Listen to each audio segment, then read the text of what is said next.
যুক্তরাজ্যের পূর্ব লন্ডনে প্রথম প্রহর থেকেই আলতাব আলী পার্কের শহীদ মিনারে জড়ো হন প্রবাসী বাংলাদেশিরা। শহীদদের স্মরণে পুষ্পস্তবক অর্পণ করার মাধ্যমে দিবস পালনের সূচনা হয়। এ অনুষ্ঠানে উপস্থিত ছিলেন দেশটিতে নিযুক্ত বাংলাদেশের হাই কমিশনার, টাওয়ার হ্যামলেটস কাউন্সিলের নির্বাহী মেয়র সহ নানা শ্রেণী পেশার মানুষ।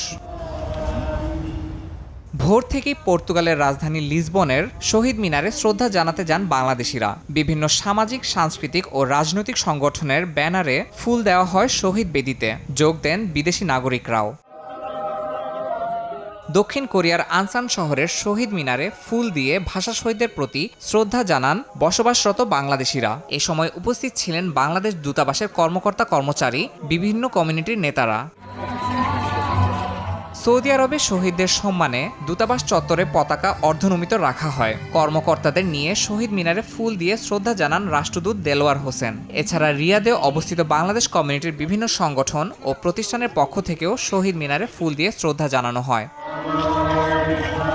নানা আয়োজনে ভারতের বিভিন্ন রাজ্যে পালিত হয় আন্তর্জাতিক মাতৃভাষা দিবস। পশ্চিমবঙ্গের কলকাতায় শান্তিনিকেতনে আয়োজন করা হয় সাংস্কৃতিক অনুষ্ঠান। সেখানে অংশ নেন বাংলাদেশি শিক্ষার্থীরা।